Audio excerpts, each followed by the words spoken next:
180 বছর ধরে বাঙালির জিভে লেগে আছে নকুড়ের সন্দেশের স্বাদ, যে স্বাদের ভাগ হবে না। উত্তর কলকাতার 56 রামদুলাল স্ট্রিট, যা হেদুয়া পার্কের কাছে অবস্থিত, ঐতিহ্যবাহী দোকানের নাম গিরিশচন্দ্র দে ও নকুড়চন্দ্র নন্দী, যার সন্দেশের টানে দেশ বিদেশ থেকে ছুটে আসে বাঙালি।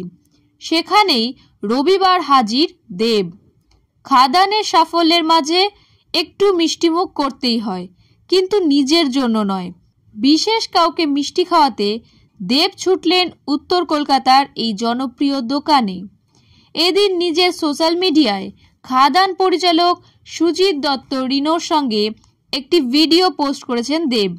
বিলাসবহুল গাড়িতে চড়ে পরিচালককে সারপ্রাইজ দিতে নকুড়ের দোকানে হাজির দেব। তাকে বলতে শোনা গেল, আজ মনটা দারুণ খুশি, আমাকে এত ভালো একটা ছবি উপহার দিয়েছো, আর তোমাকে সারপ্রাইজ দেব না? নর্থ কলকাতায় একটা বিখ্যাত জিনিস খাওয়াবো।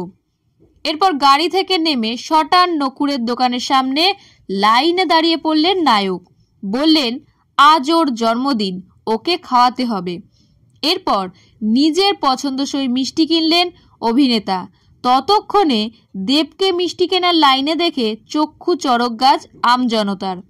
সেলফির আবদার নিয়ে সকলে ছেঁকে ধরলেন দেবকে। ফ্যানেদের খালি হাতে ফেরালেন না দেবও, হাসি মুখে দিলেন পোজ। দোকানের সামনে বসে থাকা এক দুস্থ বৃদ্ধার হাতেও তুলে দিলেন মিষ্টির একটা প্যাকেট। এরপর গাড়িতে বসে পরিচালকের মুখে তুলে দিলেন সন্দেশ। লাজুক হাসি সহ পরিচালক জানালেন, এই সাফল্য তার একার নয়, সকলের। ওদিকে দেব ও দর্শকদের ধন্যবাদ দিয়ে পাল্টা বললেন, দর্শক পাশে আছে বলেই আজ তারা মিষ্টিমুখ করতে পারছে।